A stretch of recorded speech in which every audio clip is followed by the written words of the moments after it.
Hello everyone, welcome to part C of Data Science Internal Test tutorial. This session focuses on data pre-processing for feedback analytics. Data pre-processing is absolutely crucial. As the saying goes, garbage in and garbage out. We will cover data quality issues, handling missing values, some smoothing techniques and normalization methods, and feature section also. This is where raw data gets transformed into sometimes we can get actual analysis. Now let's dive in. Now the question number 9 asks us to discuss data quality issue in student faculty feedback data. So data quality is fundamental. Poor quality data leads to incorrect insight and bad decision. The question mention three main issues: accuracy, completeness, and consistency. So let me explain each with concrete example.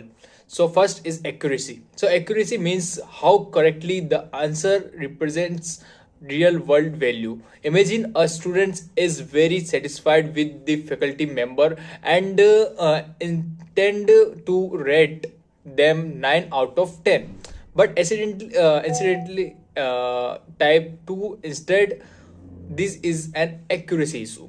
This error distort our statistical measure. Suddenly the mean drops and we might incorrect think there is a problem with the faculty members.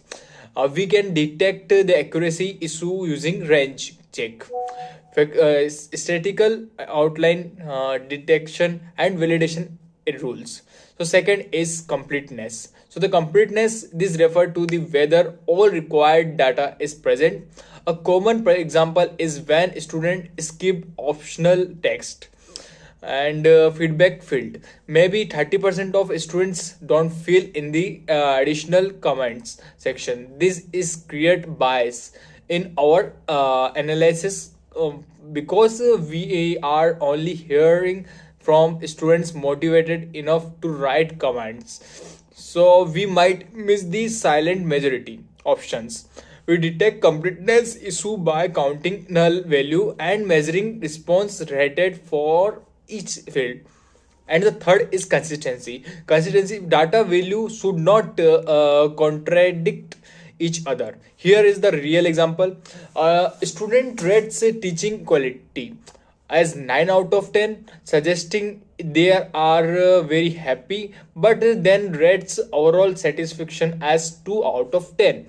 This rating don't make sense together. Such inconsistencies make the data unreliable. So we detect them through cross field validation and logical constraint checking. Now the question asks for the two additional dimension relevant to learning analytics. Fourth, I propose timelines. This means data is available when needed and represent the current state. Think about the difference between feedback collected immediately after a course versus feedback collected 6 months later. Immediate feedback is timely. It's reflect student current experience and allow for quick intervention. So the 6 month old feedback might be outdated and less actionable.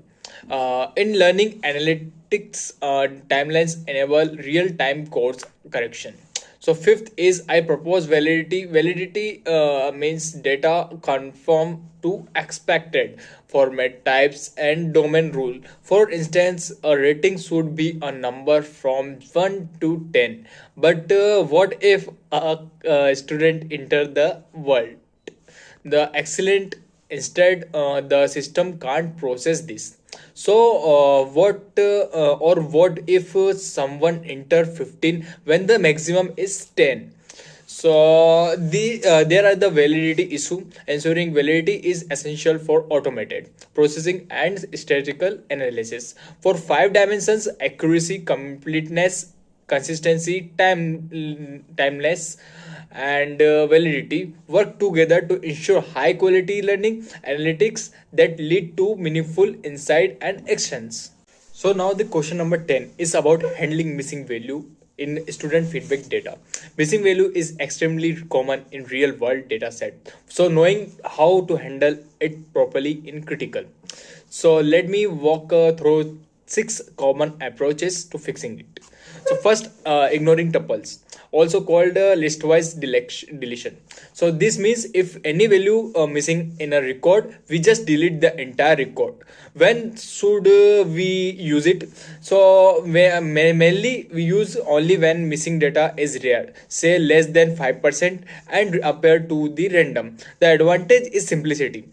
We keep only complete data, preserving data integrity. The disadvantage in this side is losing information. If I have we have 1,000 students survey, so response but 50 are incomplete, we are throwing away 50 responses entirely. This can introduce bias if the missing data is not truly random. Now the second approach is filling manually. A domain expert review each missing values and feel it based on their knowledge. This work for the small dataset when you have expert knowledge available. It's the most accurate approach, but it consists considered context. But it's incredibly less time consuming and more non scalable. And if we have thousand of the missing value, manual filling is impossible. And for example, if 10 faculty rating are missing and instructors the student dropped the course early, this their ratings should reflect limited interaction. Now the third approach is filling with constraint. Replace missing value with a predetermined value like 0, -1 and unknown.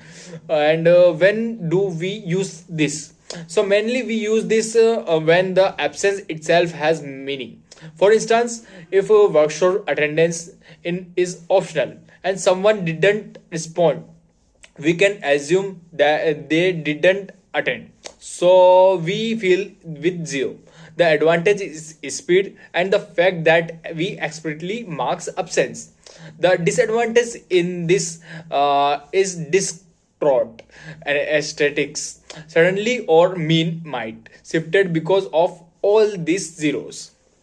And the fourth approach is mean, median, or mode imputation.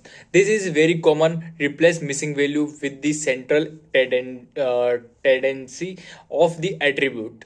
Use mean for continuous and normal distribution data.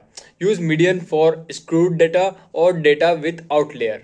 Use mode for categorical data. For example, if a satisfaction score average to 7.2 and some score are missing, we fill them with 7.2.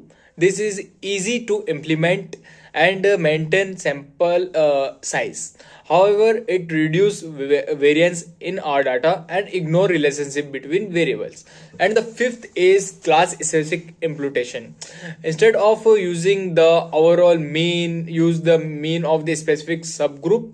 If a computer science student rating is missing, use the average rating from the other CS student or not the overall average. This is more accurate than global imputation because it's preserve group difference. For instance, if a CS student typically rate higher 8.1 then the overall average 7.2, so class specific imputation capture this. The drawback is you need sufficient data in each class. So the sixth is most probable value method, which uses machine learning to predict missing values. Technique include k nearest neighbor imputation, finding similar records and using their average, or regression imputation, predicting the missing value using other attribute. Or the advantage method like random forest or neutral network.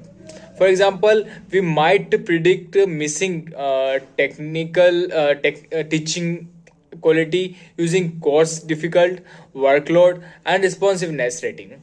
This is the most sophisticated approach and uses a relationship in the data, but it completely expensive and require the other feature are complete.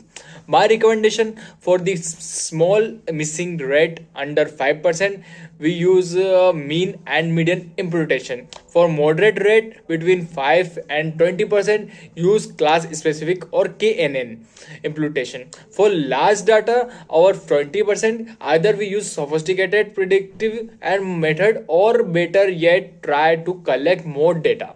Now let question number 11 ask us to smooth feedback rating using binding. Remember our data from the question 2 is 2 to 13, 15, 16, 16, 19, 20, 23, 27, 30, and 35, 40, 43, 44, 56, 52, and 70. So the part A, in the part A, it asks smoothing using bin, mean, and bin depth 3. So what is first? What is binding? So it's the personalizing data into group and replacing value with bind statistics. Bind depth of 3 means each bin contains exactly 3 values. Let me illustrate the steps clearly. So the first step is partition into bins of size 3. We have 17 values. So divided 17 divided by 3, let's give 5 full bins plus 5 2 remaining values. So first bin contain 2, 13, and 15, and second bin contain 16, 16, 19, and the third bin contain 20, 23, 27, and the fourth bin contain 30, 35, and 40, and the fifth bin contain 43, 44, and 46, and the sixth bin contain 52 and 70. Only two values and incomplete bin. So step number 2. In this step number 2, calculate the mean for each bins. So bin first, mean 2 plus 13 plus and 15 equal 30 divided by 3 equals 10. So bin 2 means 16 plus 16 plus 19 equal 51 divided by 3 we get 17. So bin 3 means 20 plus 23 plus 27 equals 70 divided by 3 equals 23.33. And the fourth bin, for the fourth bin we plus 30 plus 35 plus 40 equals 40 equals 105 divided by 3 we get 35. And the fifth bin, 43 plus 40 plus 46 equals 133. And when we divided it by 3, then we get 44.33. And the fourth bin and the sixth bin, 52 plus 70 equal 122 divided by 2 equals 61. So the third step is replace original value with their bin means. Our smooth data become 10, 10, 10, 17, 17, 17, 23, 23.3, 23.3, 35, 35, 35, 43.33, 44.33, 44.33, 61, 61. So notice that effect extremely value like 2 and 70 are damped. The data is now smoother and with less noise. This can help identify underlying pattern. So the part B, detecting outlier. How to detect outlier? Abnormally high or low satisfaction rating. So method 1 is the IQR rule, a statistical approach. We calculate Q1, Q3 and IQR. Then outlier are value less than IQ1 minus 1.5 timer IQR or greater than Q3 plus 1.3 times IQR from our earlier calculation. Q1 is 16.16 and Q3 is 43.5, and so IQR is 27.5.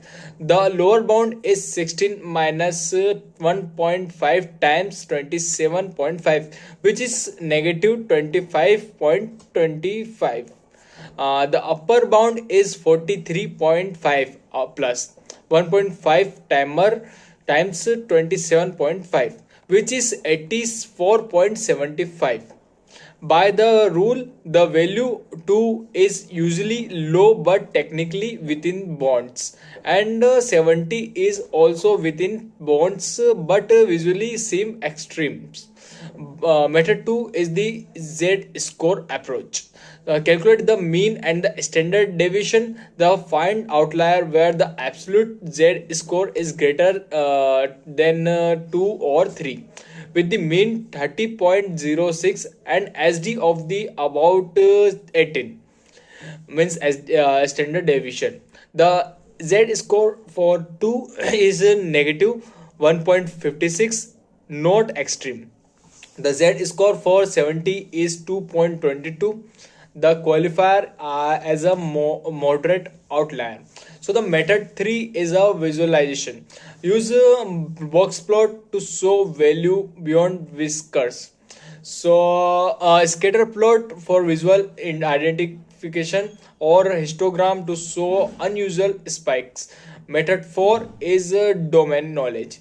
If you are using a 100-point scale and someone rate below 10, that's like either an error or extreme dissatisfaction. Similarly, rating about 95 might indicate grade infections or bias. So part C. So in the part C, other smoothing methods beside bean means, what else can we do? So in this question we have an answer. Bean median replace with the median instead of mean. This is the more robust to outlier within beans. For bean 1, the median of 2 13 15 is 13, less influenced by extreme value is 2. So bean boundaries replace value with the closest bean boundaries, either the minimum or the maximum of the bean. This preserves the beans. The preserves extreme value within each beans. So the now moving average.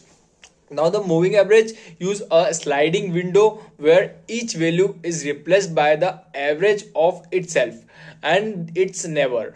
This is better for time series or sequential data like tracing, feedback, or our multiple semesters. Then now the kernel smoothing. So kernel smoothing use weight average with a kernel function, creating a smoother transition. Regression now goes to the regression smoothing. So like in the regression smoothing, fit a polynomial or other curve to the other data and replace value with fitted curve values. So this is covered in this question. Now let's go another question. Now the question number 13 asks us to discuss normalization method. First, why normalize? Different attributes have different scale. If we don't normalize, feature with large range will dominate distance calculation and machine calculation and machine learning algorithm. For instance, if we have a analyzing salary ranging 20,000 to 100,000, and age range 20 to 60, salary will completely dominate because its numerical range is so much larger. Let's explain four normalization methods. First is min-max. Min-max normalization, the formula is new value equal value minus minimum divided by maximum minus minimum. So this scale data to range of 0 to 1. It preserves the original distribution shape, but its sensitive to outlier, because outlier define the mean and max. The output is bounded between 0 and 1. So the examples for rating from 10 to 100, if we have value of 55, we calculate 55 minus 10 divided by 100 minus 10, which equals 45 divided by 90 equals 0.5. A value of 100 becomes 100 minus 10 divided by 90 equals 1.0. A value of 10 becomes 10 minus 10 divided by 90 uh, equals 0.0. When do we use min and max? So we mainly use mean and max when we needed boundaries value in neutral network or for image processing. So the B section, in the B, Z score normalization called standardization. The formula is new value equals value minus mean divided by standard deviation. So this transform data to have mean of 0 and standard deviation of 1. The result is not a bounded value, can be negative and can be greater than 1. It's less sensitive to outlier than min and max. It's assumed the data is approximately normally distributed.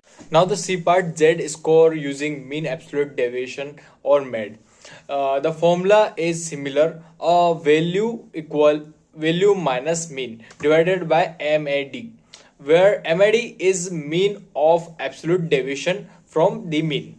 This is similar to standard Z score but not robust to outlier. Why? Because MED is less effective than extreme value than standard deviation. For example, for rating with mean 60 and MED for 12, a value of 17 becomes 17 minus 60 divided by 12 equals 1.25. A value of 45 and the value of 45 becomes 45 minus 60 divided by 12 equals negative 1.25. And compare these two standard Z score. If there is an outlier, the outlier deviation might be inflected to 20, but the MED remains stable at 12. So Z MED give more stable normalization. The question is, when do we use Z MED? So when your data has outlier or is skewed. For robust standard statistical analysis, B. So the B part, decimal scaling. The formula is new value equals value divided by 10 of the power of j, where j is the smallest integer such that the maximum absolute value is less than 1.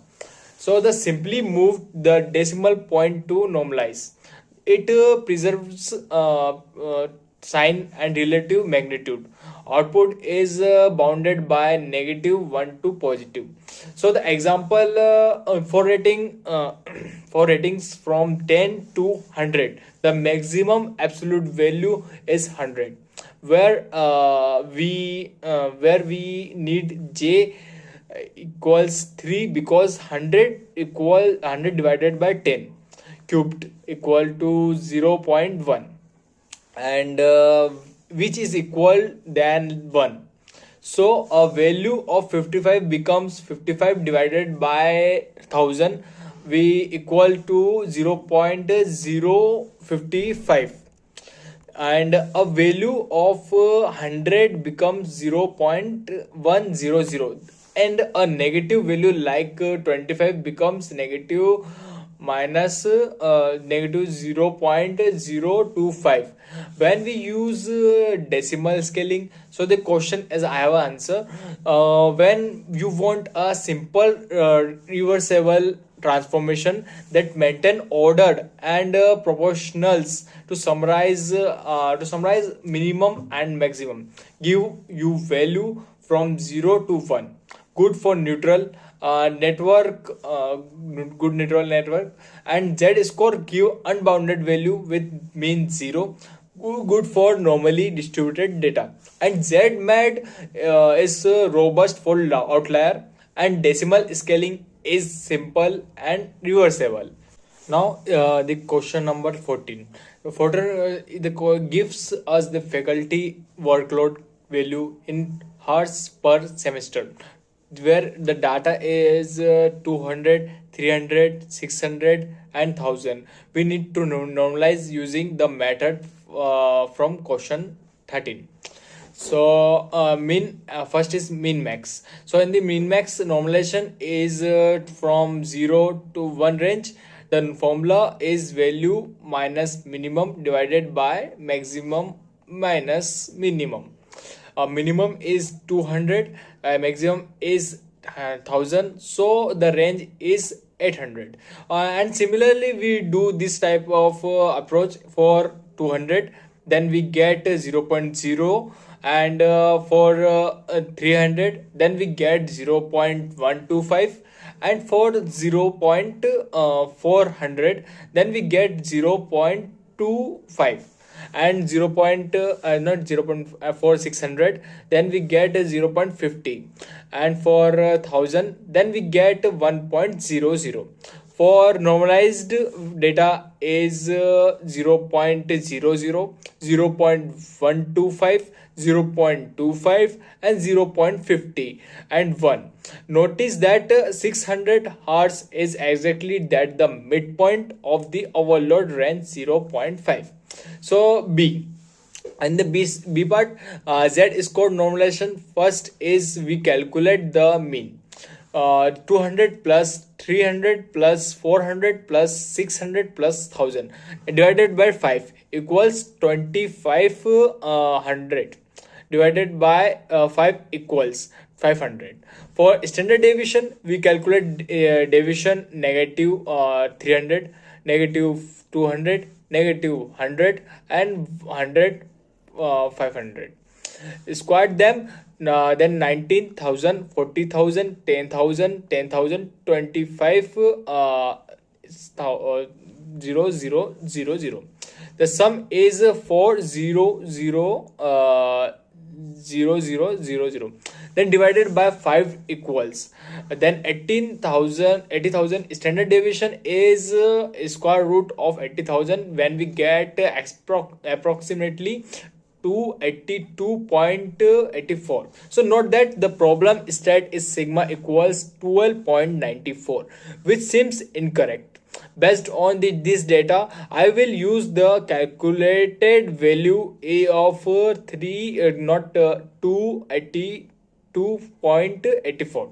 The formula is value minus mean divided by standard deviation. So for 200 minus for 200, we have 200 minus 500 divided by 282.84 equals negative 300 divided by 282.84 equals negative 1.06.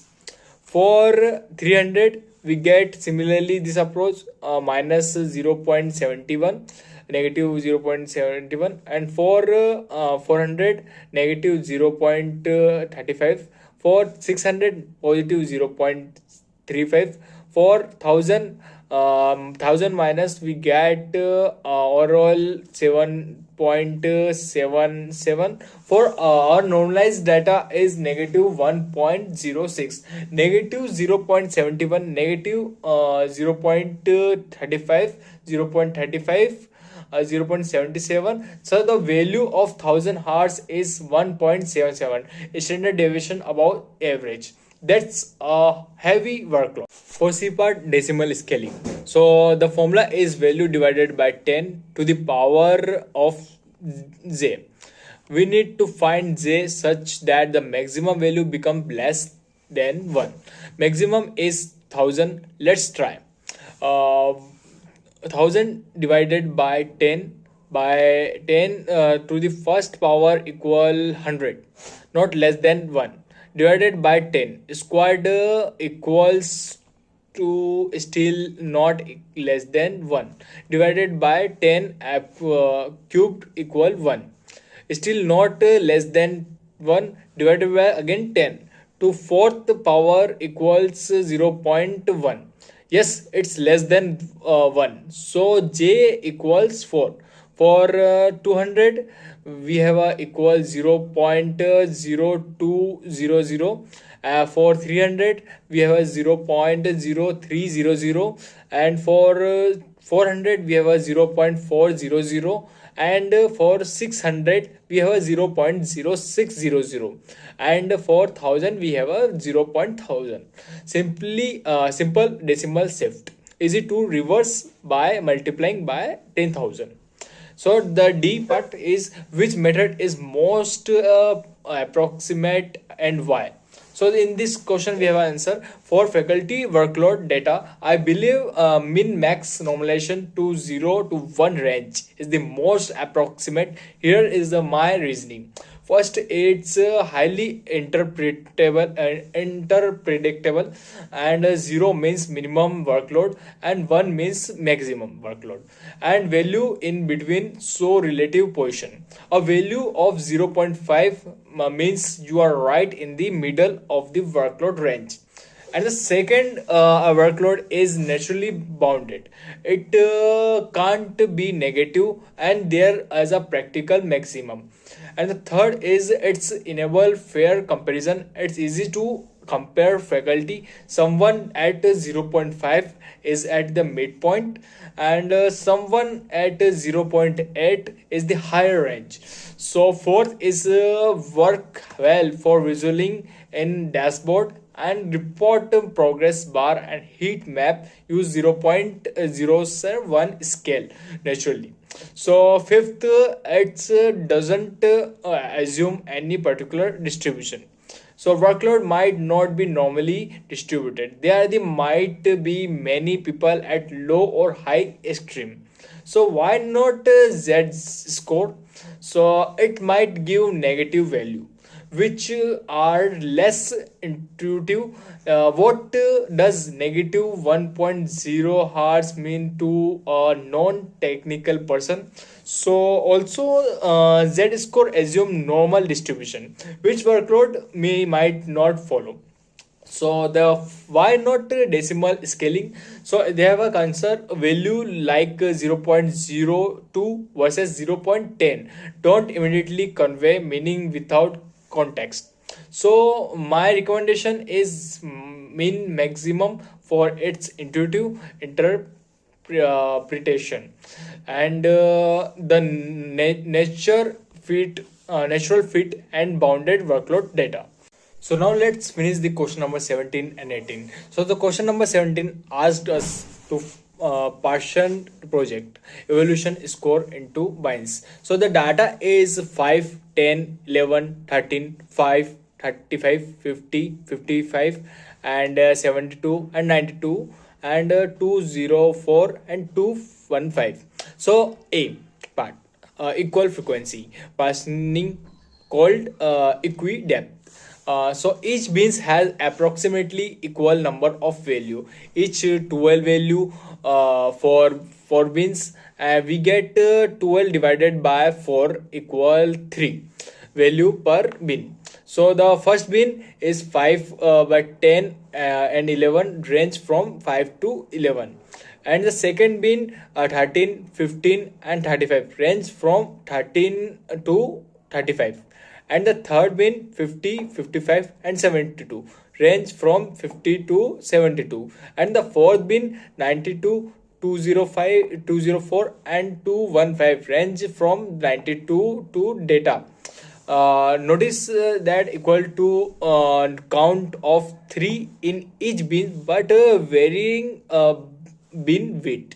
Disturbing because it ensures that even a group has enough data for statistical analysis. So the B part, equal width, so partitioning. So each bin has the same range width, that the overall range is 215 minus 5 equal 2210.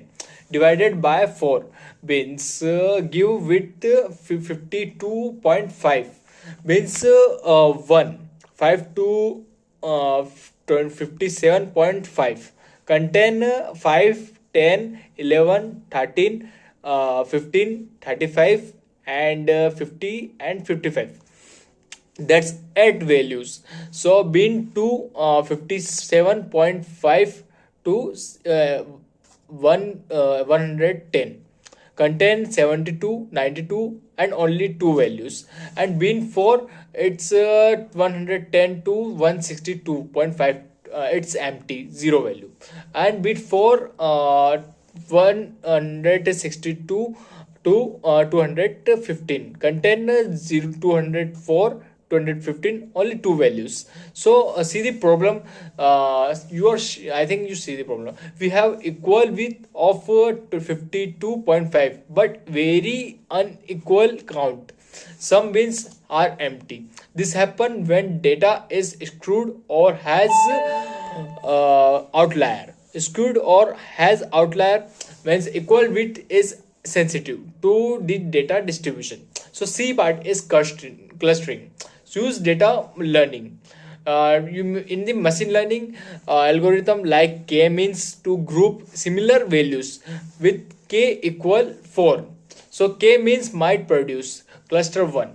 So in the cluster 1 low score 5 11 5 10 11 13 15, centroid around 0.8, and the clusters 2 medium low to 35 50 and 55, centroid around 46.7, and the cluster 3 medium high 72 92, centroid around 82, and the cluster 4 high 0 204 and 215, centroid around 209.5.